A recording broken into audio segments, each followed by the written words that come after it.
Halo, selamat malam. Malam, Kak Victor. Iya, Kak dapat dengan tanda suara, Kak? Ya, dapat dengar. Saya bersuara, Kak Victor. Boleh, Jelas? boleh. Aman-aman.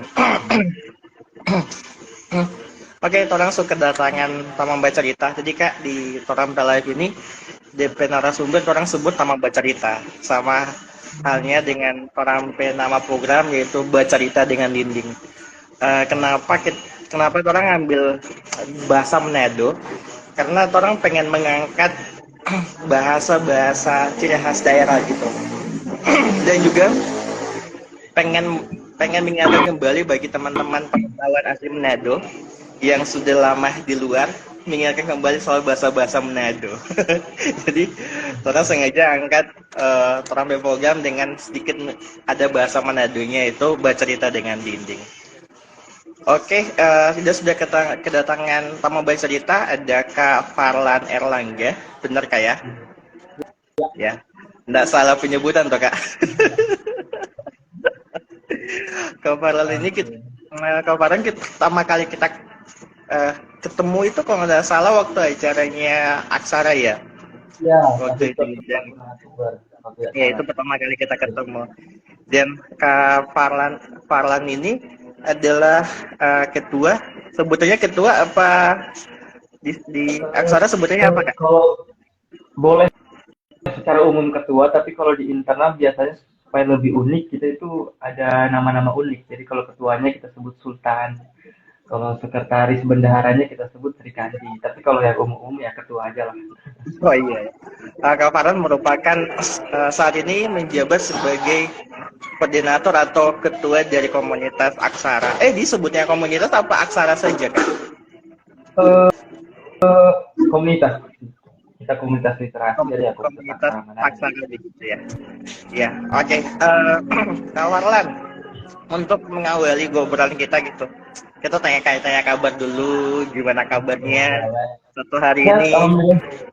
Dokter, sebulan yang lalu saya itu baru di wisuda, jadi kesibukannya jadi Oh, pengangguran banyak acara nih. ya. Ini berarti lagi panas-panasnya itu jiwa-jiwa sarjana gitu. Ya, Mungkin bisa jadi. mungkin sedikit cerita Kak, gimana perasaannya, bagaimana rasanya berubah status dari mahasiswa menjadi alumni. Mungkin kasih gambaran sedikit sih Kak. Boleh, boleh, boleh. Sekaligus curhat mungkin ya, bagaimana saya jadi pengangguran. Oh, toh. Kapan nggak pengangguran, kan banyak aktivitas positif yang dilakukan saat ini gitu. Jadi kalau sebulan setelah di wisuda sih perasaan saya kayak untuk bagaimana memaknai proses fase ketika SMA, kuliah dan kemudian lulus itu ternyata kita punya bahan bakar yang berbeda. Ketika misalnya Ya, kita coba mau membakar semangat ketika SMA, itu berbeda bahan bakarnya ketika misalnya kita membakar semangatnya ketika kuliah.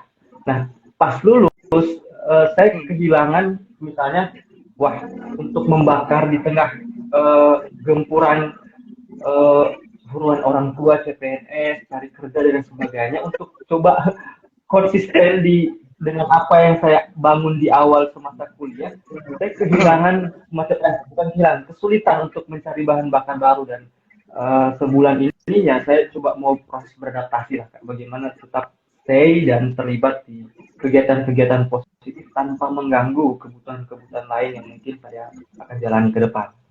Ya, kira-kira begitu lah Kak Victor. ya. Soalnya kita pikir tuh kayak gini Kak, kalau kita pikir tuh ketika lulus tuh orang terlepas dari beban-beban tugas kampus, terlepas Ya, terlepas dari beban-beban dari dosen. Ternyata ketika lulus tuh ada tuntutan baru yang kita pikul secara otomatis ya. ya, Iya iya iya. Ya kita ingat juga sih waktu pertama lulus juga pengalaman juga serupa sih gitu. Oke, ya. mungkin orang sudah spill sedikit tentang Aksara gitu. Tadi sudah beberapa kali disebut Aksara. Nah, mungkin ini kan kita live dari IG-nya Dinding juga sama IG-nya Kak Farlan gitu.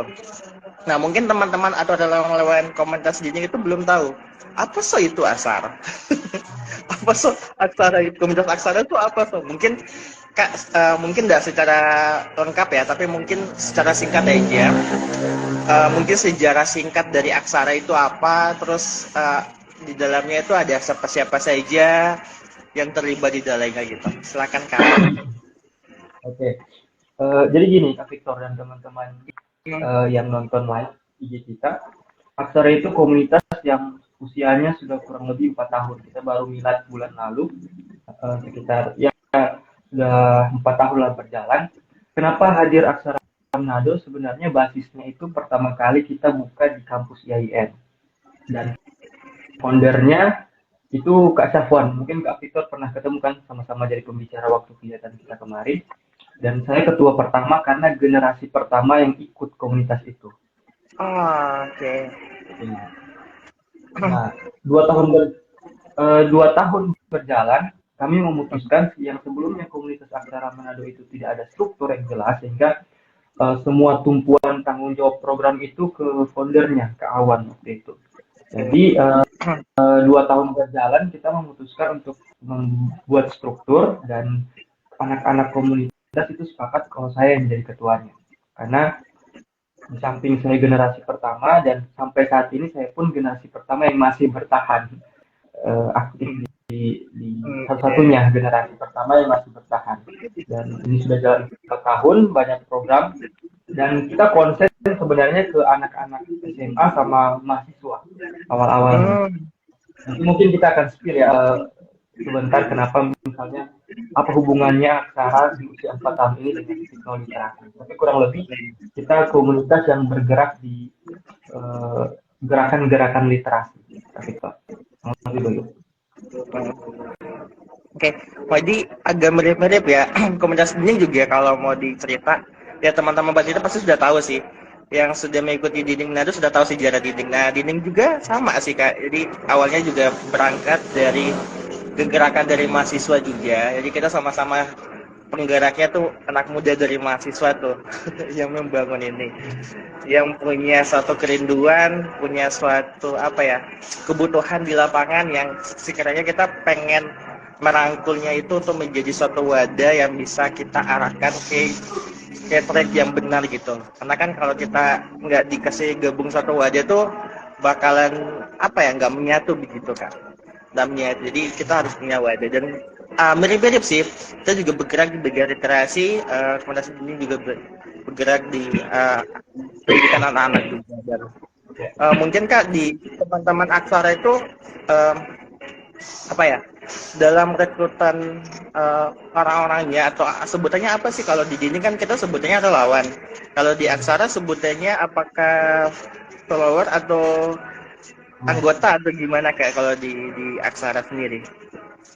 Kita tidak ada penyebutan secara khusus ya Kak, tapi intinya secara struktural aksara itu punya pengurus sendiri. Jadi internal aksara itu ada bidang garapan internal, garapan eksternal, sama media dan komunikasi. Dan orang-orang yang terlibat di Kamis malam untuk program kita secara rutin mingguan itu yang sering kita sebut sebagai partisipan. Jadi beda antara pengurus dengan partisipan, yaitu kurang lebih partisipan yang tergabung di grup sekarang sudah hampir 200 lebih Pak. Itu dari berbagai kampus. Iya ya. Teman-teman kalau pengen lihat kegiatan Aksara, coba pantau IG-nya Aksara Manado. Gila saja postingannya, bagaimana kegiatannya mereka di sana gitu. Dan gini Kak, kenapa kita pengen tanya? Kita pengen tahu sih, mungkin teman-teman komunitas ini juga pengen tahu, relawan ini juga pengen tahu cara untuk join. Nah, apakah bisa orang luar datang join untuk ikut kegiatan setiap hari Kamis atau kegiatan-kegiatan lainnya, gimana caranya dan apa yang perlu disiapkan begitu untuk kalau seseorang pengen join begitu di Aksara? Nah ini menarik Victor, karena banyak yang salah persepsi. Katanya masuk Aksara itu usaha. Hanya anak-anak kuliahan yang boleh ikut Aksara. Enggak. Sebenarnya enggak.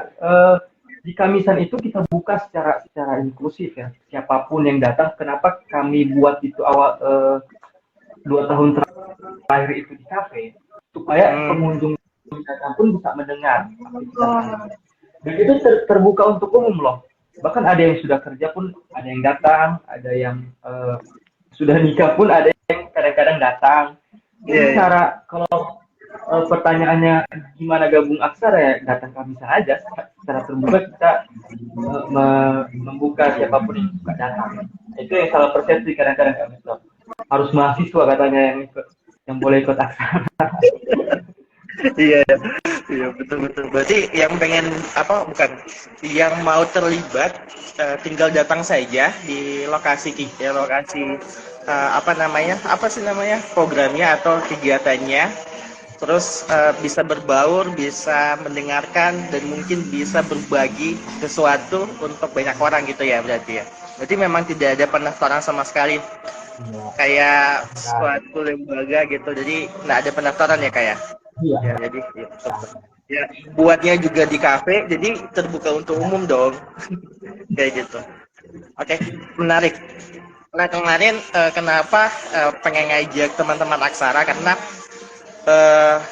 sebelumnya kan jadi Nado sempat diundang kan gitu. Jadi kita pengen undang balik juga untuk kita lebih sering-sering santai saja terkait dengan komunitas atau sama lain begitu, mengenal. Karena kan kalau tidak kenal berarti tidak sayang gitu. Nah, sama juga ini Kak. Kita juga sempat sudah spill sih di pamfletnya di dinding soal titik nol literasi kepulauan. Bener ya kayak titik nol. Nah, menarik sih kemarin tuh waktu dibagikan orang sih, kalau kita pribadi ya kayak orang teringat awal-awal dinding ada gitu, melihat kegembiraan anak-anak saat itu gitu, gila, gokil. Jadi kayak lihat ada orang-orang yang bergerak di luar komunitas dinding ya, maksudnya komunitas-komunitas di luar dinding juga melakukan hal yang sama gitu. Dan nah kita pengen tahu sih gitu, awal mulainya tercetus itu namanya program atau kegiatan kayak sebutannya program ya? Ya. Nah, gimana sih ceritanya bisa ada kegiatan atau program titik nol literasi kepulauan, dan kenapa kenapa disebut titik nol literasi kepulauan? Ini nama yang sangat unik dan kayaknya jarang deh orang pakai itu gitu, dan belum pernah kayaknya sih, baru didengar di Aksara gitu. Nah Kak, boleh diceritakan dikit Kak? Oke, Kak Victor. Saya jelaskan dari awal ya Kak Victor supaya jelas. Di Aksara itu kurang lebih selama 4 tahun ke belakang kita punya program presentasi garapan keilmuan. Jadi itu silakan teman-teman dari kalangan mahasiswa ataupun siapa yang suka mau memberikan pengetahuannya dibagi ke orang-orang, itu kita siapkan ruang untuk presentasi garapan keilmuannya. Yang kedua itu ada bedah buku, bedah film, dan yang di ulang tahun yang ketiga Aksara itu membuka pustaka Aksara. Jadi itu semacam perpustakaan yang kita buka di kampus. Untuk awal kita buka di kampus IAIN Manado dulu, dan di situ ada siapa yang mau pinjam buku silakan, siapa yang mau baca buku di tempat silakan, dan kita adakan biasanya 1 minggu 2 kali. Dan di hari Kamis itu siang sekitar jam 2:30 itu kita adakan bedah di tempat pustaka Aksara. Nah, di ulang tahun Aksara ke-4 tahun Kak Victor, hadiahnya kita rencanakan di program titik nol literasi kepulauan.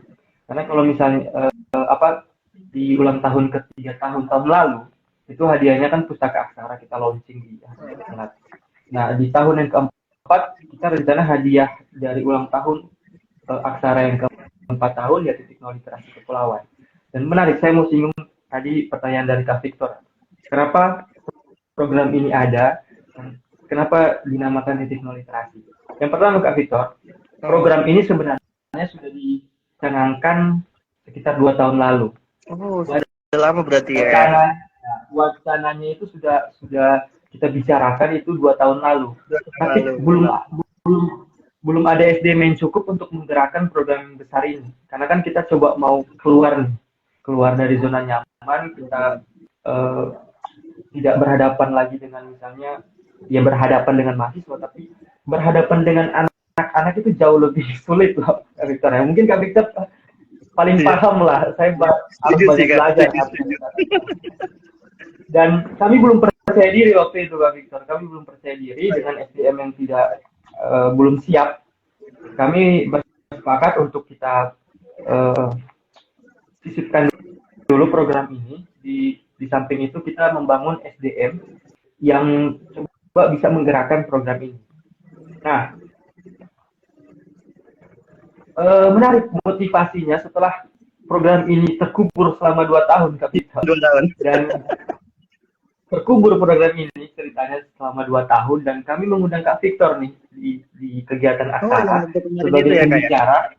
Ya, sebagai pembicara, dan Kak Victor sempat menceritakan kan bagaimana sejarah dari gerakan dinding nado yang sampai hari ini masih konsisten loh mengajar anak-anak. Kami teringat dan terbakar kembali dengan program yang sudah kami kubur 2 tahun, Kak Victor. Jadi ketika kembali itu, 2 tahun lalu ya. Kita gali kembali lah istilahnya program yang sudah kita kubur, karena cerita-cerita yang dijelaskan oleh Kak Victor tentang dinding nado. Jadi kalau mau ditanya kenapa kami sudah memberanikan diri di usia 4 tahun aksara, ya karena motivasinya ya kita melihat dinding nado sebagai pion Pak, yang sudah 12-13 tahun ya kurang lebih ya Kak Victor. Ya, 13 tahun. 13 tahun yang hari ini masih konsisten secara rutin. Nah, itu motivasi kami Kak Victor. Dan terus yang kedua, ini kemudian relate dengan setelah Kak Victor datang menceritakan, kita kemudian secara internal bercerita, kayaknya tahun ini sudah bisa lah kita menjalankan program ini, dan itu belum ada namanya Kak Victor, belum ada namanya. Lalu ya masih kita sebut sebagai pondok literasi lah. Kita mau bangun pondok literasi di daerah-daerah terpencil, kita sebutnya begitu. Pembicaraan. Nah, apa yang kami dengar dari Kak Victor di sesi itu, kemudian kami diskusikan dan kami merasa termotivasi, dan kita koneksitaskan dengan gerakan kita 4 tahun sebelumnya, Kak Victor. Jadi di aksara itu, secara sederhana Kak Victor, kami di aksara secara teknis ya, kami memahami literasi sebagai proses bertransaksi pemikiran, Kak Victor. Jadi bagi kami, kita itu belum sepenuhnya berliterasi kalau belum ada output dari apa yang kita pelajari. Dalam artian outputnya, apa yang kita pelajari, kita harus berikan kembali ke orang-orang yang tidak tahu apa-apa. Dan kalau kita baca misalnya Kak Victor, hari ini buta huruf di Indonesia itu memang hanya tinggal 1,9% buta hurufnya. Tapi kalau coba kita telah lebih jauh, ternyata masih banyak orang yang bisa membaca, tapi tidak mengerti apa yang dia baca. Di Jakarta saja Kak Victor itu tingkat mengerti apa yang dibaca itu hanya 50 sekian persen loh. Jakarta. Dan kalau kita kemari ke daerah timur, Papua, Sulawesi, itu hanya kurang lebih 12-13%. Nah, itu kemudian relate dengan hakikat literasi yang kemudian kita selalu jelaskan di setiap sesi aksara, bahwa literasi itu 3, mencerahkan, memperkaya wawasan, dan memberdayakan. Nah, pegangan ini di samping juga kita termotivasi oleh Dinding Manado dan kita coba koneksitasan gagasan-gagasan yang kita bangun di aksara, akhirnya sudah sepatutnya kita melebarkan sayap, Kak Victor. Kita tidak hanya memberikan semacam pengetahuan ke anak-anak yang sebenarnya mereka itu sudah punya akses yang lebih terhadap pendidikan. Anak-anak kuliahan, SMA, kan, mereka sudah punya akses dan sudah, ya kami rasa kita harus berpindah kepada anak-anak yang membutuhkan. Nah, itu kenapa objek dari program ini adalah di daerah-daerah kepulauan. Nah, terus kenapa titik nol literasi kepulauan? Ini kita bincang-bincang di kedai sejak, kalau tidak salah ya. Kita punya slogan Kak Victor, membentuk menjadi titik dalam membentuk makna. Itu slogan aksara. Jadi kita tuh memposisikan komunitas yang dari titik itu kita bisa membentuk makna. Kita menulis huruf itu kan dari titik awal yang kita pakai ya, pulpen yang kita tancapkan ke kertas itu kan gambaran awal yang kita buat adalah titik. Dari titik itu kemudian terbentuk menjadi makna. Nah, itu yang kemudian penggunaan kata titik nol, titik itu menjadi kayaknya titik ini bisa jadi semacam gerakan awal yang bisa para relawan mungkin nanti ketika ada rekrutmen ataupun teman-teman yang terlibat secara internal pengurus aksara itu menjadi titik awal dari gerakan kami. Nah, kenapa ada angka 0 di situ? Nah, ini menarik. Kita mengetahui kalau misalnya angka 0 tidak ditemukan, maka sulit untuk menemukan angka-angka selanjutnya. Maka betul. Titik 0 itu menjadi awal dari bagaimana permulaan angka-angka selanjutnya itu dimulai dari titik 0. Dan kita memulai titik 0 itu di daerah kepulauan yang hari ini sedang kami garap adalah Kepulauan Bunaken. Kepulauan Bunaken. Mungkin itu dulu Kak Victor, sembari kita bincang-bincang. Ya, seru sih dan apa ya, merasa terinspirasi sekali juga sih Kak soal ini. Dan kita kayak ingat sih kemarin pernah kita pernah baca artikel gitu. Kayaknya kita lupa sumbernya dari mana. Ternyata angka 0 itu adalah angka yang terakhir ditemukan. Yang paling pertama adalah angka 1 sampai 9.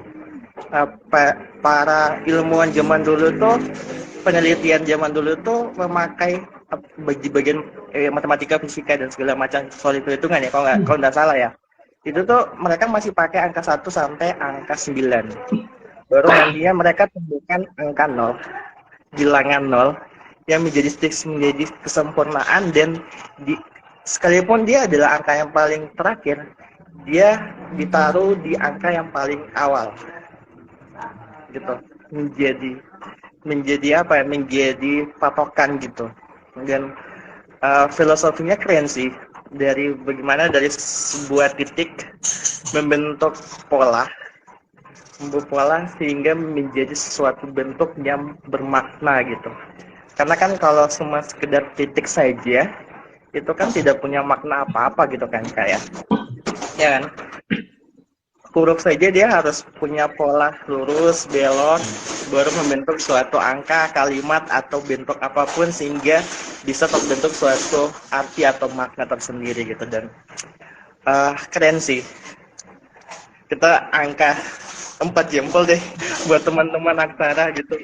Dan apa ya, waktu dulu itu, waktu diundang itu sebenarnya nggak pernah kepikiran bahwa teman-teman aksara memang punya apa ya, punya keberanian atau punya keputusan, dan keputusan itu bisa seperti ini gitu.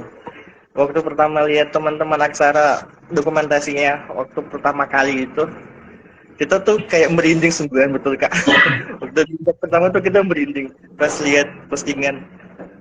Duh, kita tuh berharap tuh semua anak muda tuh bisa seperti teman-teman aksara, seperti di Manado yang ya banyak orang di sana membutuhkan gitu. Banyak orang sana membutuhkan orang juga begitu. Dan kalau bukan dimulai dari orang, kalau bukan dimulai dari titik itu tidak akan apa ya, tidak akan bervirus atau tidak akan berjangkit kayak orang lain gitu untuk melakukan hal positif yang sama. Nah, mungkin Kak ini sedikit cerita ya, karena kan saat itu kan kita nggak ikut sih, kita penasaran sekali sih Kak, tantangan terbesar kan ini adalah langkah awalnya ya Kak ya, yang 2 tahun sudah muncul di benak sama teman-teman aksara 2 tahun lalu. Terus setelah 2 tahun baru mulai memberanikan diri untuk melakukannya. Nah, apa ya, hambatan terbesar sih ketika turun di lokasi atau terus di lapangan berhadapan dengan anak-anak itu seperti apa yang dialami oleh teman-teman aksara saat itu? Kesulitan yang terbesar saat itu seperti apa? Oke, Kak Victor. Nanti saya ceritakan, nanti saya lempar pertanyaan ke Kak Victor, gimana sih pengalaman mengajar kepada anak-anak, mungkin supaya bisa ada PT Siap, gitu dari siap. Kak Bisa, Victor. bisa, Kita bisa, juga bisa, bisa. saling berbagi, Kak Victor. Siap. Nah, di Aksara itu Kak Victor, untuk Hmm. program titik nol literasi kepulauan, kita punya tim sendiri di luar dari tim internal tim Aksara. Jadi di Kamisan itu waktu awal-awal program ini dicoba mau dibuat, kita lempar nih, siapa kira-kira yang mau jadi tim inti. Hmm. Karena mungkin ini akan menjadi program yang jangka panjang dan eh, sulit. Bayangkan kita harus naik perahu Hmm. pergi ke pulau dan lain sebagainya, dan ke depan itu bukan hanya Pulau Bunaken kan. Titik Iya, nol itu benar. yang kita mau membuat titik itu bukan hanya di Pulau Bunaken.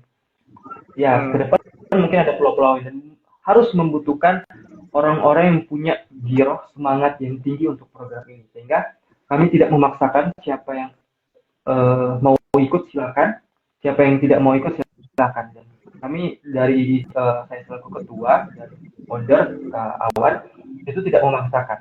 Nah, tim yang terlibat hari ini itu orang-orang yang memberi diri secara sukarela untuk terlibat menyusun.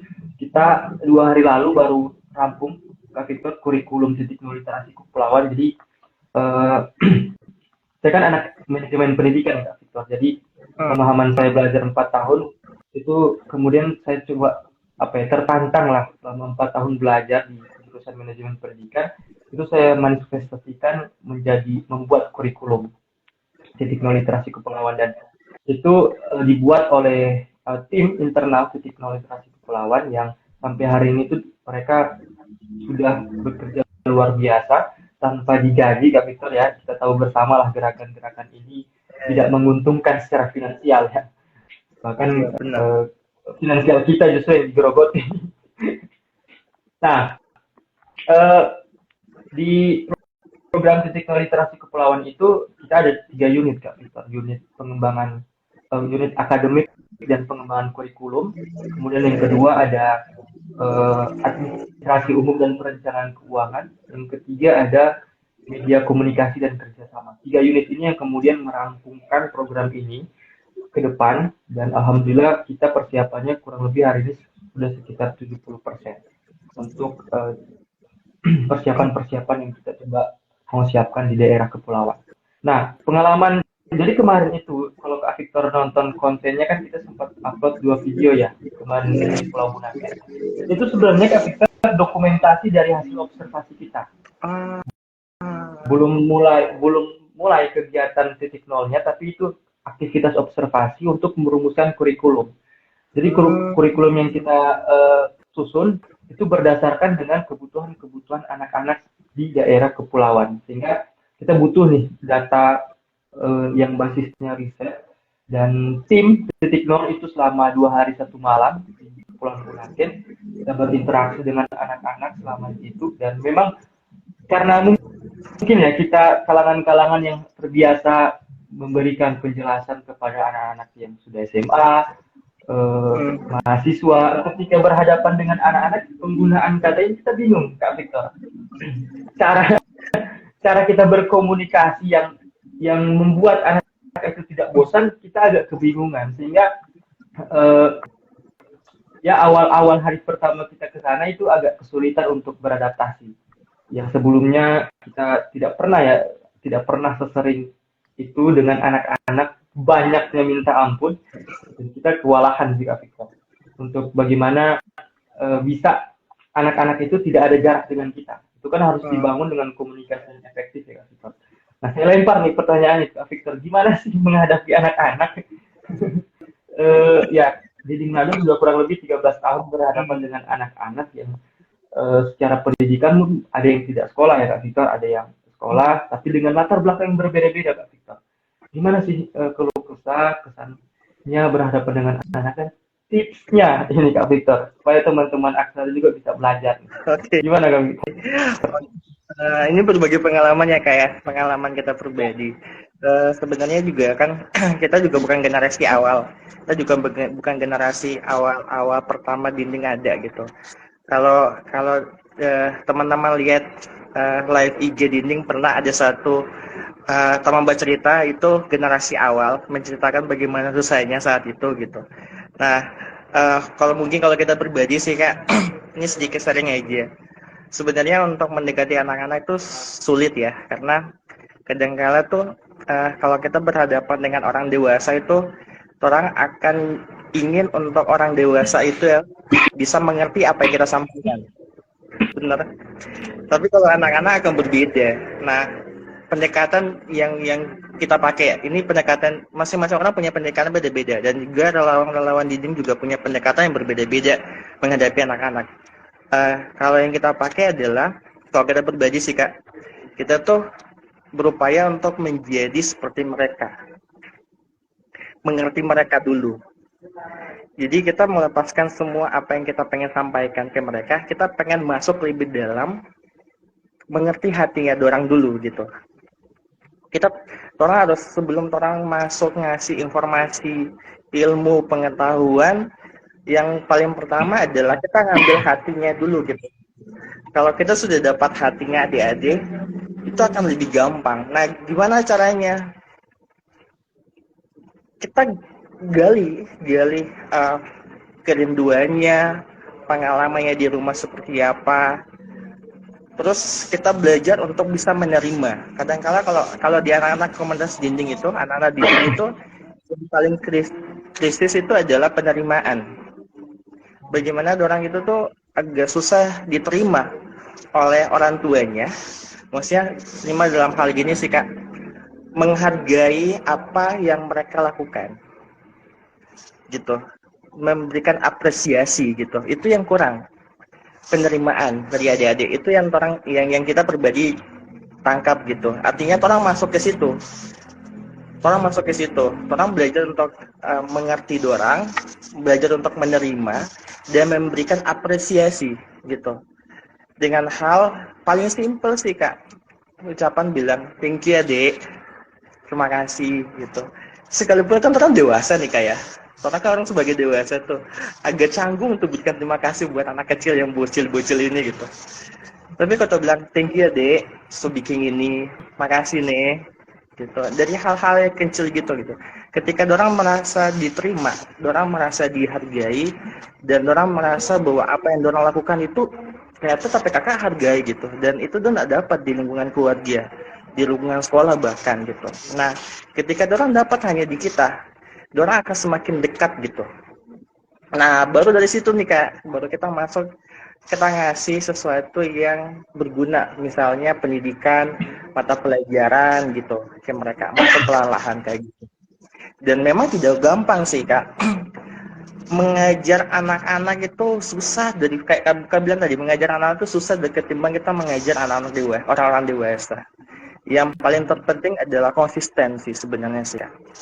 Kalau kita buat seminar kayak orang-orang dewasa, seusia atau orang dan kuliah atau mahasiswa, satu kali seminar aja itu sudah cukup.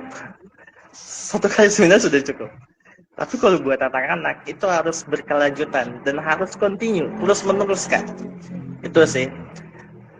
Kalau minggunya nggak masuk atau bulan ini nggak masuk, kita coba terus bulan depan. Kayak gitu. Dan kalau kita pribadi ya, kalau kita pribadi Kak, cara kita pribadi untuk menghargai orang itu adalah memberikan nilai. Jadi kalau kita biasanya kalau di dinding itu kan ada satu relawan mendampingi 2-3 adik begitu. Orang dikasih soal untuk dijawab. Nah, kalau kita pribadi, kita bisa kasih nilai Kak. Kita betul-betul cek dorang pekerjaan Kak. Dorang salah bagaimana, walaupun dorang tulisan agak enggak baca bagus, tapi kita berusaha menunjukkan bahwa kita periksa dorang pekerjaan. Enggak sekedar ya sudah oke gitu. Kita periksa, terus kita kasih nilai. Kita kasih nilai Kak. Kasih benar. Kalau salah kita enggak kasih salah, tapi kita coret, kita kasih koreksi, tapi kita kasih benar. Terus terakhir kita kasih angka. Angka misalnya 100. Angka misalnya 90. Sebenarnya itu hal yang simpel buat dorang. Tapi dorang bahasa terkesan buat kita pribadi itu tuh Kak. Kalau kita pribadi ya. Jadi kita mencoba memberikan sesuatu yang bisa menghargai dorang. apa yang orang lakukan. Walaupun ya kalau orang pikir seorang manusia dewasa itu hal yang biasa, lumrah, kecil. Tapi buat orang itu hal yang luar biasa sih Kak. Kayak gitu. Apalagi kan kalau nggak tahu ya kalau di teman-teman adik-adik yang di Bunaken apakah semuanya sekolah atau sekolah ya kayak iya sekolah. Berarti tantangannya agak beda nih Kak. Mengajarkan anak-anak yang sudah sekolah dengan mengajarkan anak-anak yang tidak sekolah dengan lingkungan pasar yang ya itu orang tahu bersama. Cuman satu sih yang sama punya kesamaan. Dua orang itu untuk menerima dan butuh dijadikan apresiasi sekecil apapun. Dulu tuh kita pernah kasih gula-gula Kak. Nanti kita beli gula-gula satu bungkusan itu. Jadi kita tanya sesuatu, kita kasih gula-gula. Berapa sih gula-gula? Tapi kan orang merasa dihargai kan.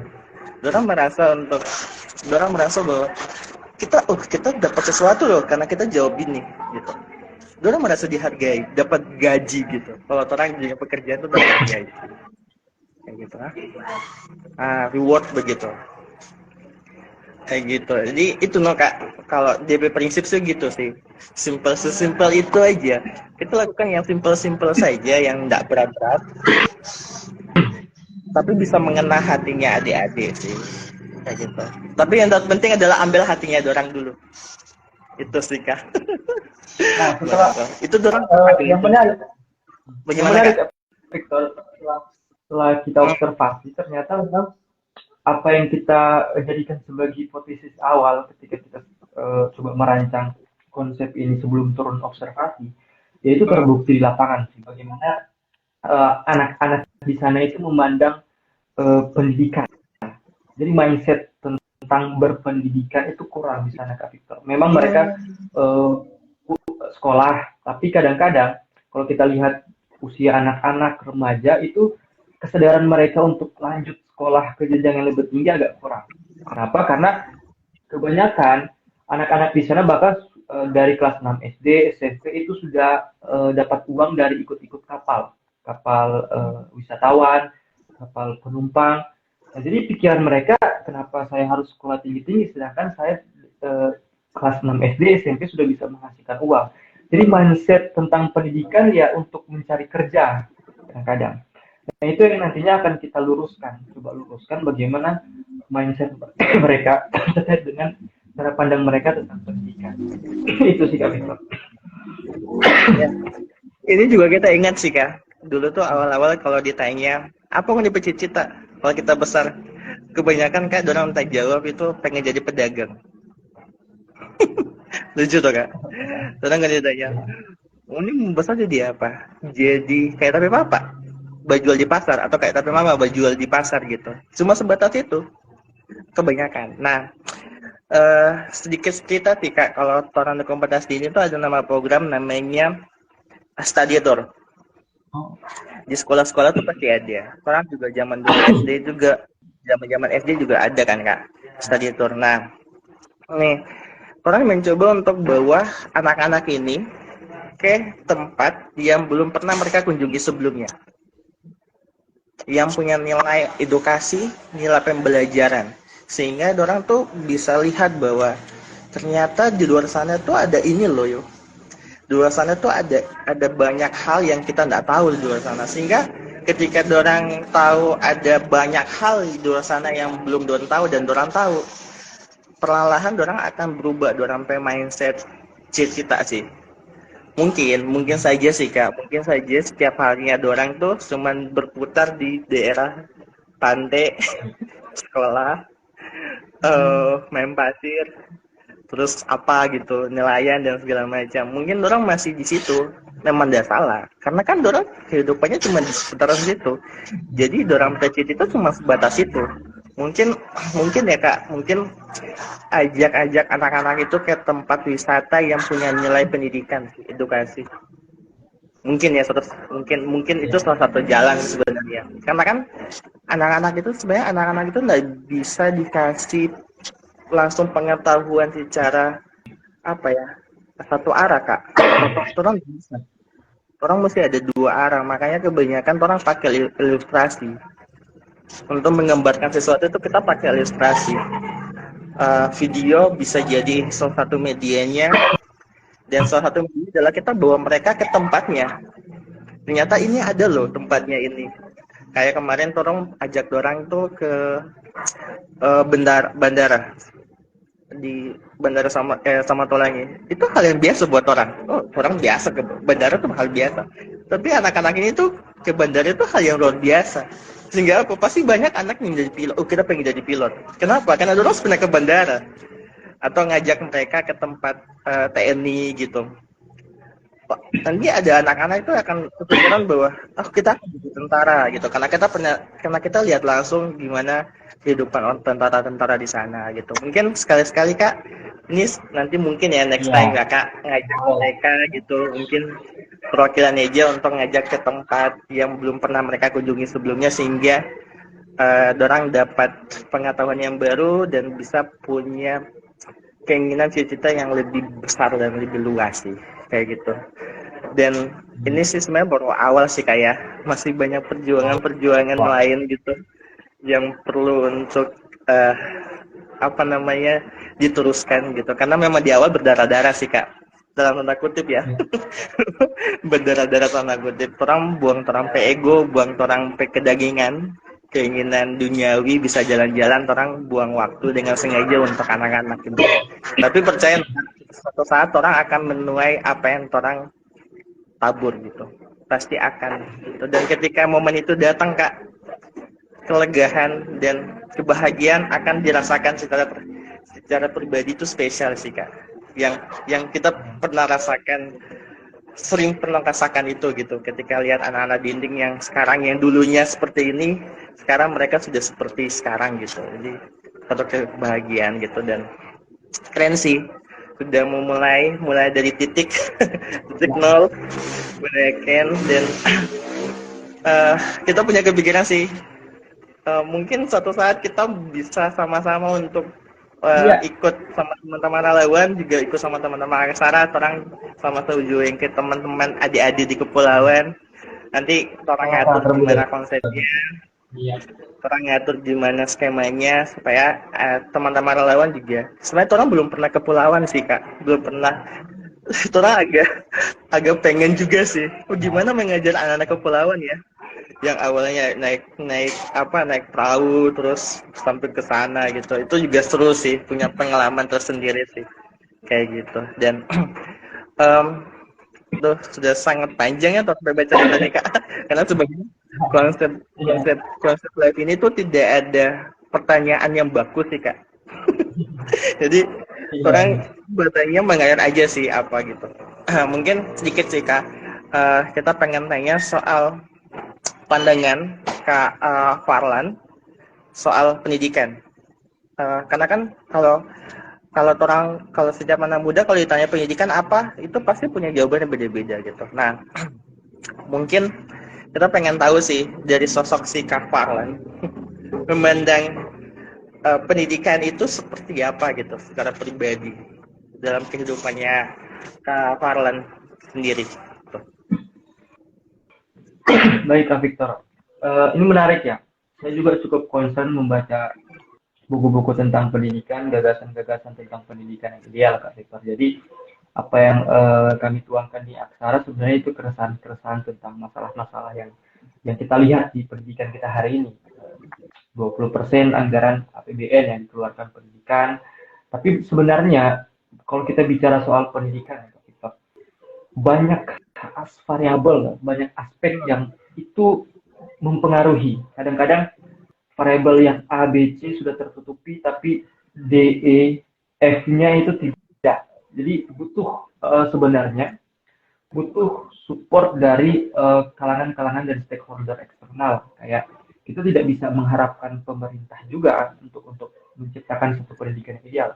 Kita tidak bisa mengharapkan atau menyalahkan pemerintah saja untuk bagaimana menciptakan satu pendidikan ideal.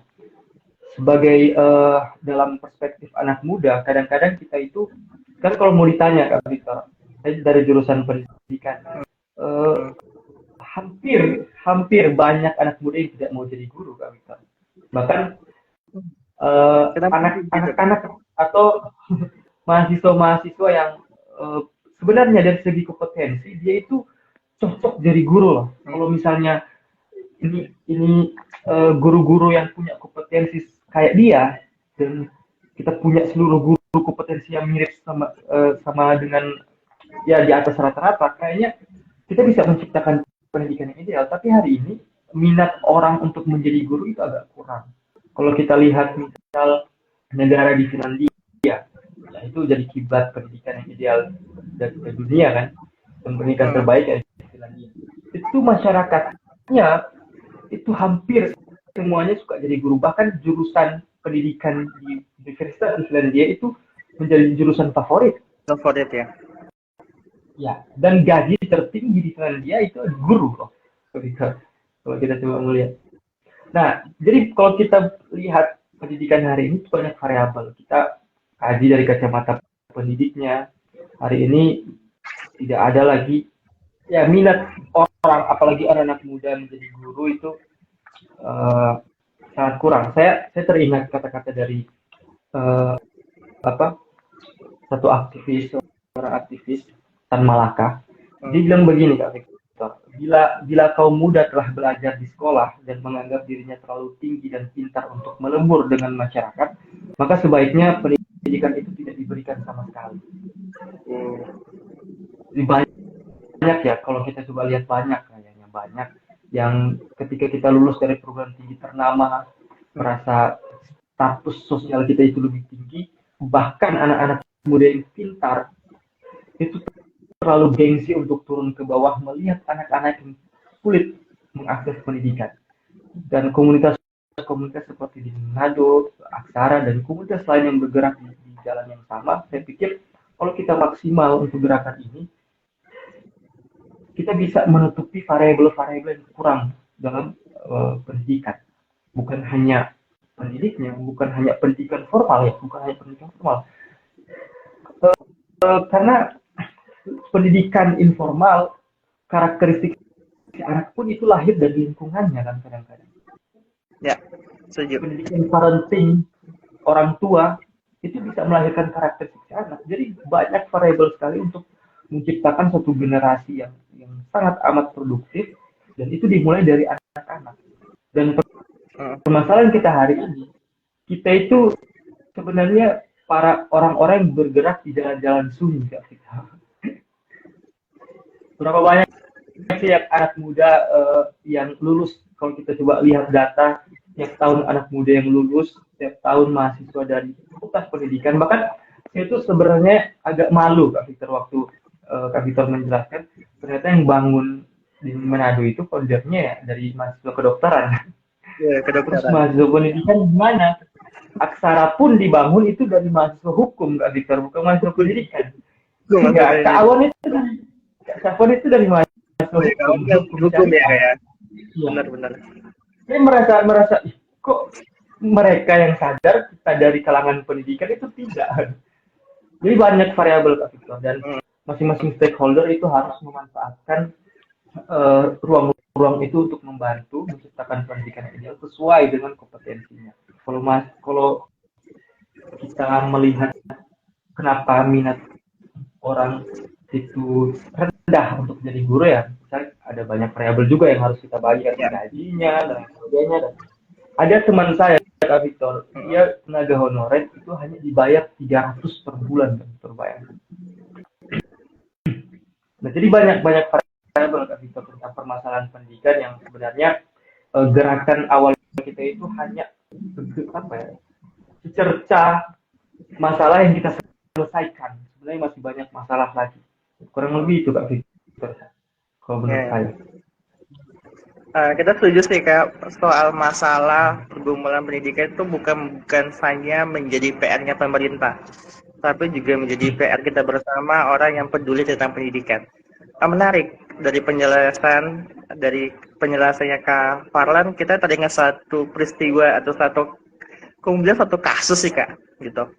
Kita pernah dengar atau nonton dari tanggapan dari guru Gembus Kak Farlan pasti familiar dong sama umur.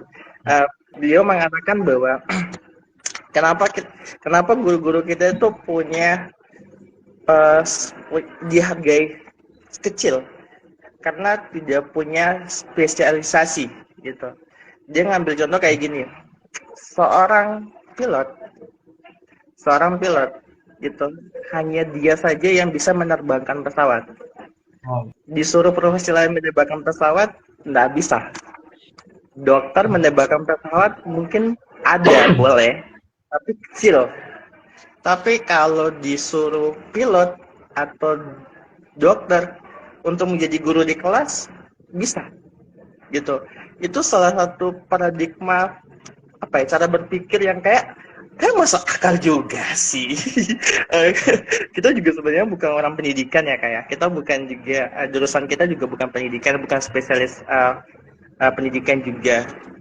Cuman kita merasa kita juga masih perlu banyak belajar gitu. Nah, kita pengen tanya buat kamu gitu untuk menjawab kita penasaran gitu.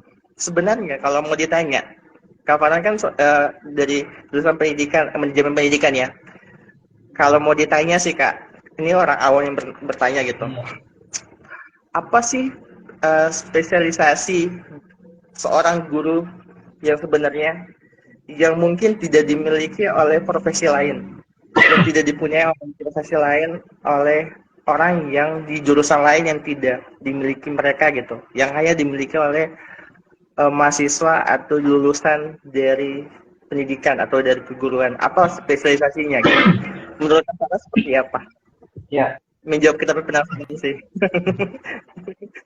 Ya, kita sepakat Kak Victor dengan Kak Victor penjelasan tadi soal kayak kalau mau jadi guru itu mudah ya, semua kalangan bisa. Tapi kalau profesi lain itu sulit. Jadi nilai seorang guru itu kayak tidak ada. Itu mungkin yang menjadi minatnya kurang. Nah, terus apa yang spesial dari mahasiswa dari Fakultas Pendidikan, apalagi yang prospek kerjanya itu jadi guru? Guru ya, benar. Itu ya. Kalau saya manajemen pendidikan itu lebih kepada bagaimana menyusun kurikulumnya, Kak Victor, bagaimana kita bergerak di belakang layar untuk menciptakan satu sistem secara kompleks, secara komprehensif di dalam kurikulum, di dalam manajemen sekolahnya. Nah, ada juga jurusan yang memang concernnya jadi guru. Nah, mereka itu kalau kita bedakan ya, bagaimana mahasiswa pendidikan yang prospek kerjanya jadi guru dengan jurusan-jurusan lain. Di dalam jurusan pendidikan yang prospek kerjanya jadi guru itu kita belajar bagaimana ada yang namanya micro teaching ya. Mungkin Kak Victor sudah pernah dengar. Bagaimana cara belajar, bagaimana cara menghadapi anak-anak, dan secara psikologi kita pun belajar bagaimana efektivitas pembelajaran itu yang efektif di dalam kelas itu minimal siswanya berapa. Itu mempengaruhi tingkat kognitif dan focusing anak-anak. Nah, di dalam psikologi manajemen pendidikan itu maksimalnya 25 orang, Kak Victor, kalau kita mau membuat anak-anak itu fokus di dalam satu kelas. Lebih dari 25 pasti ada yang tadi. Entah itu 30 orang, 5 orangnya itu pasti tidak fokus. Karena terlalu banyak. Secara psikologi, kognitifnya itu tidak fokus kepada si pendidiknya. Kemudian kita bagaimana pendekatan tadi sempat dibahas Kak Victor juga kan. Pendekatan dari anak-anak usia berapa sampai usia berapa itu beda ternyata pendekatan cara mengajarnya, cara berkomunikasinya. Nah, itu yang mungkin tidak dipelajari secara concern, secara diskursus keilmuan kepada mahasiswa dari jurusan-jurusan lain. Harusnya gerakan-gerakan ini ya kita butuh aktor-aktor semacam itu loh dari mahasiswa Fakultas Pendidikan yang implementasi dari apa yang mereka pelajari itu tidak hanya sebatas di ruang-ruang kelas kampus saja. Harusnya itu harus dipraktekkan secara luas di dalam elemen-elemen masyarakat, khususnya anak-anak. Itu yang paling spesial mungkin Kak Victor. Dan hari ini ya tadi saya sangat sepakat dengan Pak Gembul. Dia juga langganan nonton konten-kontennya. Guru apa ya? Jadi guru itu kayak mudah. Jadi guru mudah. Tapi kalau profesi lain itu padahal Guru itu jadi pondasi awal untuk membentuk regenerasi bangsa. Setuju, setuju.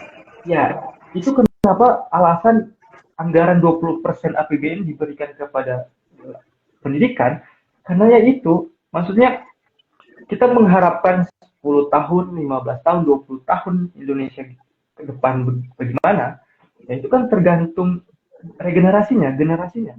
Nah, siapa yang mengurus generasi ke depan? Siapa yang mengurus generasi ke depan? Ya, guru-guru. Jadi kalau tidak ada basic kompetensi yang ideal dari pendidik sendiri, maka jangan mengharapkan lulusan-lulusan yang berkualitas tentu. Jadi itu Kak Victor, spesialnya untuk mahasiswa dari jurusan pendidikan. Oke, sedikit yang kita tangkap adalah kalau guru tuh akan lebih efektif dan lebih cepat untuk bisa menanamkan suatu pemahaman ke muridnya gitu.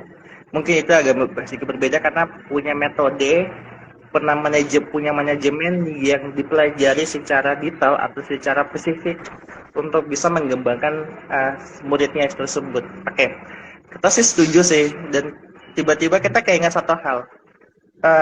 Kalau di tahun 1945 ketika bom Nagasaki Hiroshima di negara Jepang, ini kita bahas sejarah. Kalau nggak salah waktu itu pemerintahan atau kerajaan di Jepang itu fokus utama mereka adalah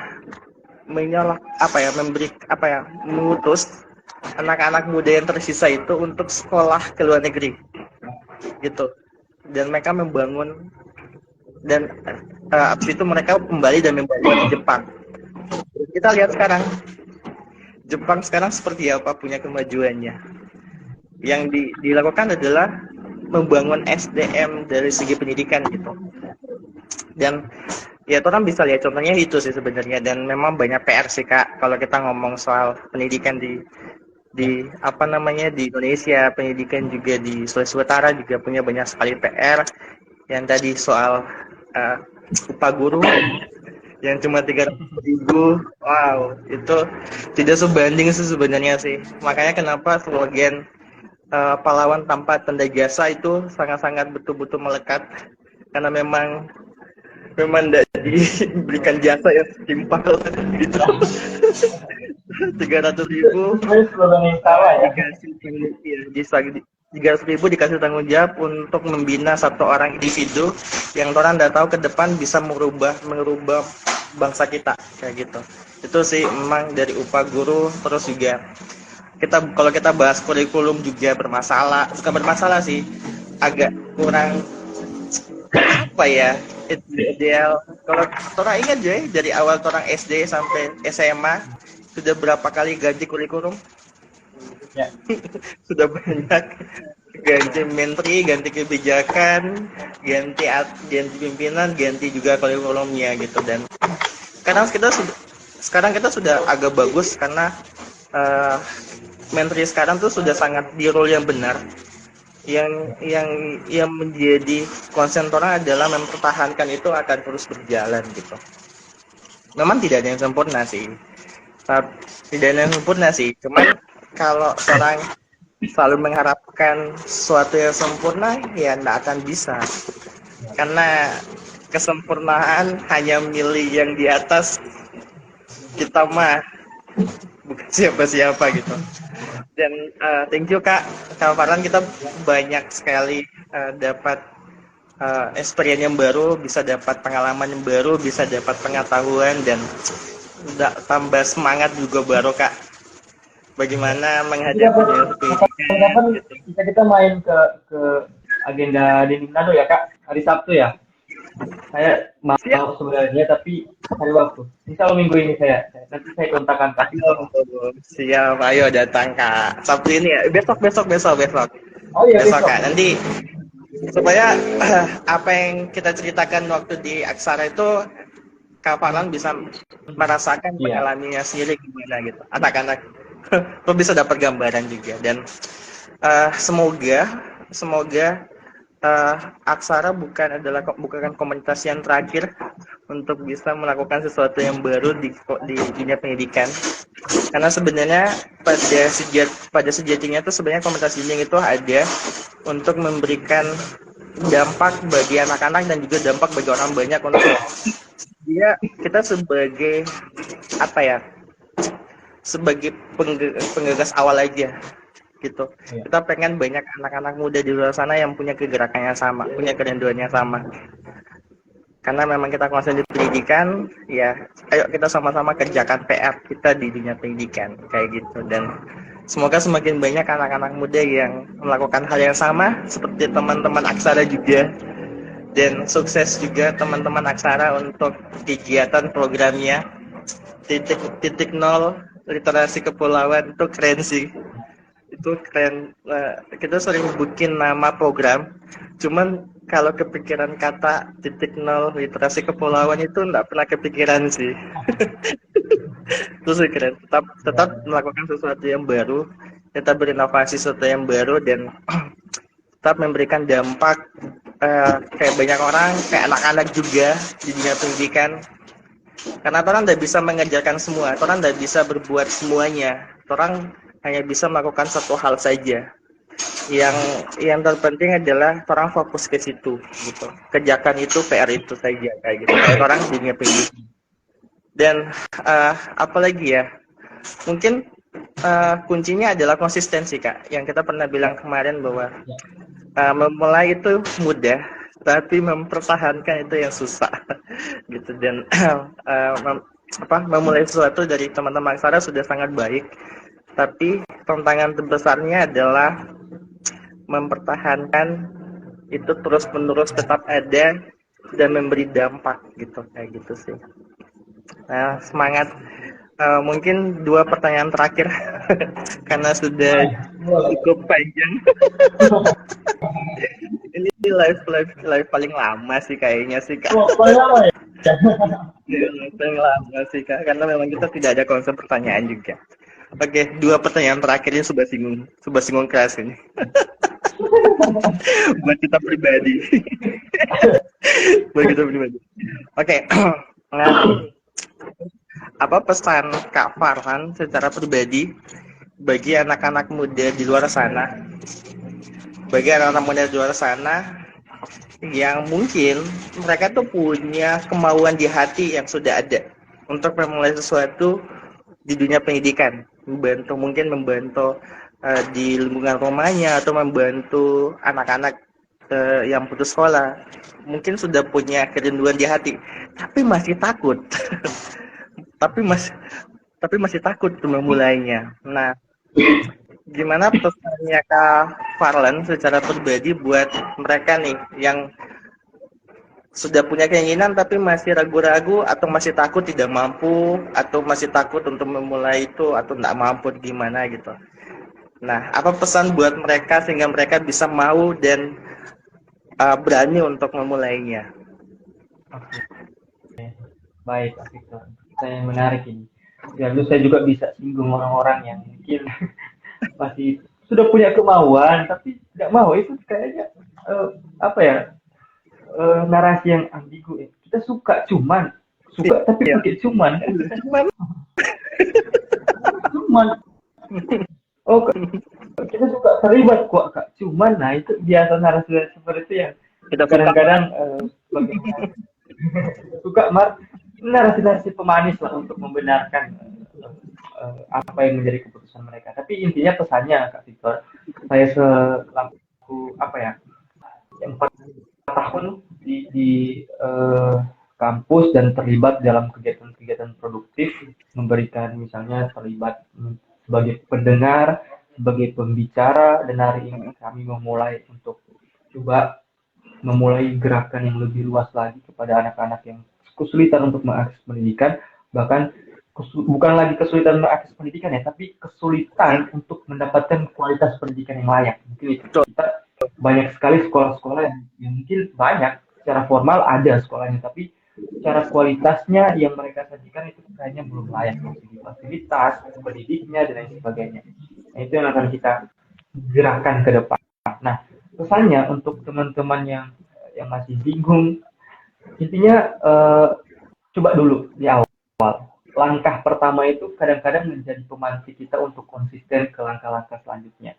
Saya sangat ingat Kak Victor penjelasannya di aksara itu, bagaimana pertama kali Kak Victor apa terlibat di kegiatan ini di Manado itu bukan hanya sensasi secara apa ya, secara emosional itu kayak kita terhubung dengan anak-anak, dan setelah pulang dari situ, saya pulang dari Bunaken Kak Victor, saya merasa eh, anak-anak itu kayak kak datang ulang, kak datang ulang, itu yang kayak membuat langkah pertama itu menjadi langkah pertama yang kita kadang-kadang merefleksikan diri bahwa ya tadi saya terinspirasi dengan kata-katanya Tan Malaka tadi, bila kaum muda telah belajar di sekolah dan menganggap dirinya terlalu tinggi untuk dan pintar untuk terlibat di kalangan masyarakat bawah, anak-anak masyarakat bawah, maka lebih baik pendidikan itu tidak diberikan sama sekali.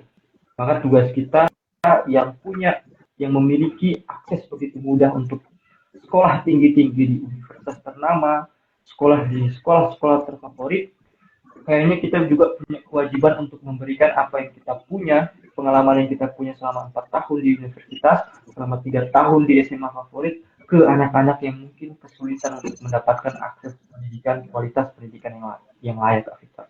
Jadi memulai dulu. Mulai Ketika dulu. teman-teman memulai dengan langkah pertama, nanti duduk lagi lah cerita dengan kami-kami. Gimana rasanya? Mungkin Keren, itu dulu, Kak Victor. keren. Jadi mulai dulu. Mulai Mulai aja dulu dulu. aja. Oke, oke. Keren, keren, keren. Oke. Pertanyaan terakhir, Kak. Baik. Pertanyaan terakhir. Ini biasa kita tanyakan di setiap taman baca cerita di akhir sesi kita. Pertanyaan yang sama juga kita akan lempar ke Kak Farlan juga. Bahwa nanti kan rekaman live kita kan akan kita upload di YouTube. Jadi teman-teman yang melewati obrolan kita dari awal nanti sesuai di YouTube dan juga di IG di Manado akan diposting di situ, Kak. Jadi akan menjadi jejak digital ya, akan terus ada, Kak. Gitu ya. Jadi akan terus ada nih live kita gitu di media sosial, di jejak digital lah gitu. Nah, seandainya nih, Kak, Kak Farlan yang 5 tahun mendatang, Kak Farlan yang 5 tahun mendatang melihat video ini, Kak Farlan 5 tahun mendatang nih, dia lihat ulang video ini, lihat ulang Torampel live ini. Nah, kira-kira apa pesan yang Kak Farlan yang sekarang, Kak Farlan 2023, mau bilang ke Kak Farlan yang ada di 5 tahun mendatang ketika dia nonton live ini? Itu pertanyaan apa ya? Pertanyaan yang selalu kita lontarkan ke teman baca cerita sih. Jadi apa pesan buat Kak Farlan yang 5 tahun mendatang dari Kak Farlan yang sekarang gitu? Wow, dalam banget. Ini pertanyaan pertama yang saya dapat ketika Itu pertanyaan terakhir dalam. sih penutup selalu kita tanyakan kayak gitu, karena apa ya, orang yang 5 tahun mendatang itu punya pemahaman pemikiran yang akan jauh lebih luas, jauh lebih kompleks lagi daripada orang yang sekarang gitu. Nah, apa sih pesan Kak Farlan yang sekarang ke Kak Farlan yang 5 tahun mendatang ketika dia nonton live ini? Oke, waktu dan kesempatan diberikan ke Kak Farlan, silakan, Kak. Baik. Wow. Pesannya untuk Farlan Erlangga 5 tahun ke depan. Seperti apa kamu di depan 5 tahun ke depan? Jadi apa kamu 5 tahun ke depan? Saya tidak tahu, tapi intinya jadilah orang yang menebar kebermanfaatan bagi orang lain, dimanapun, kapanpun, dan kepada siapapun, tanpa memikirkan agama, ras, suku, dan daerah. Dan yang kedua, untuk peran Erlangga 5 tahun ke depan, apa yang kamu tabur hari ini, itu yang kamu tuai di masa depan. Apa yang kamu tabur hari ini, pertanggungjawabkan apa yang sudah kamu mulai, ciptakan generasi-generasi Farlan Erlangga yang baru, Safwan Syahlaus yang baru, dan itu akan menjadi siklus yang sangat-sangat positif bagi peradaban. Yang terakhir, Kak Victor, untuk Farlan Erlangga 5 tahun ke depan, kamu harus percaya bahwa, dan ini yang menjadi prinsip Farlan Erlangga yang sekarang, bahwa kodrat manusia itu memang tidak sempurna. Ya. Tapi kodrat kita sebagai manusia justru lagi adalah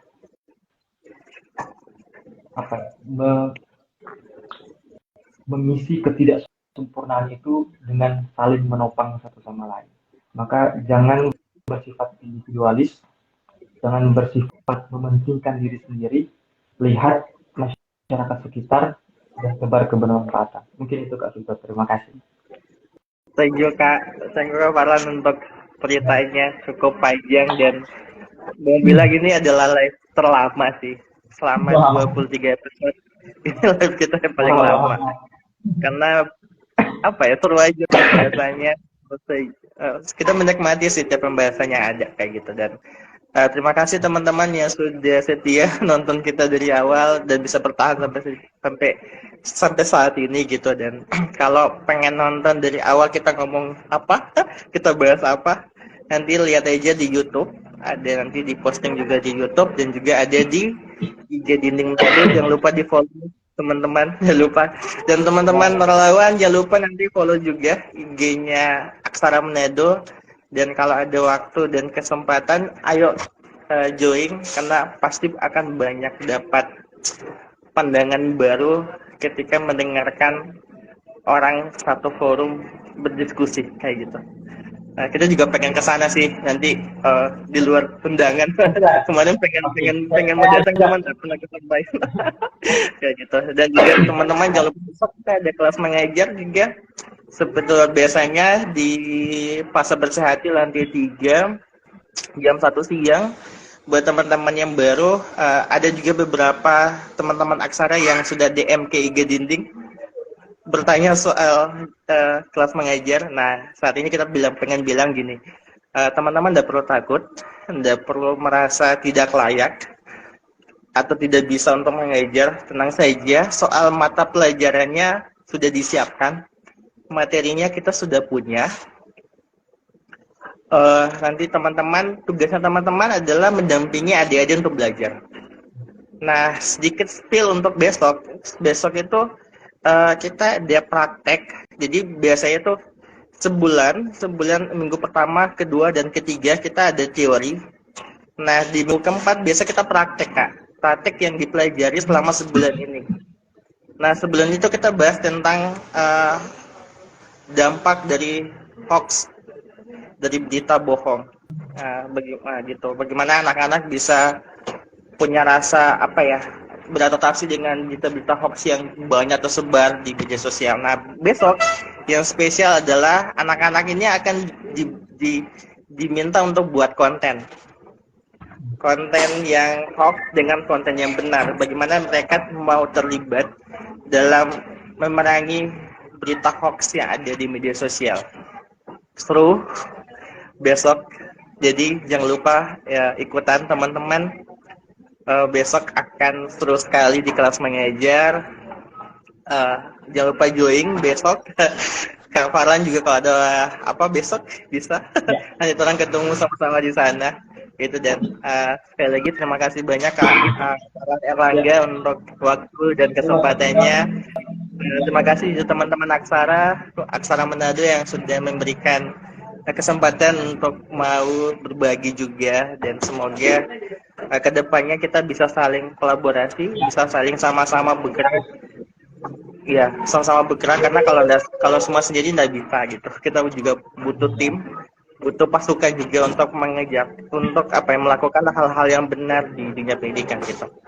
Oke, itu saja. Terima kasih teman-teman. Sampai ketemu di live IG kita minggu depan dengan teman bercerita yang luar biasa juga gitu. yang berbeda juga minggu depan dengan cerita-cerita yang unik, menarik, dan inspiratif juga tentunya. Terima kasih Kak Farlan, Erlangga, dan titip Ya, salam buat yang teman-teman juga. Aksara juga. Oke. Kalian juga teman-teman pimpinan. Oke, sampai ketemu lagi. Oke. Oke, malam Kak. Selamat malam.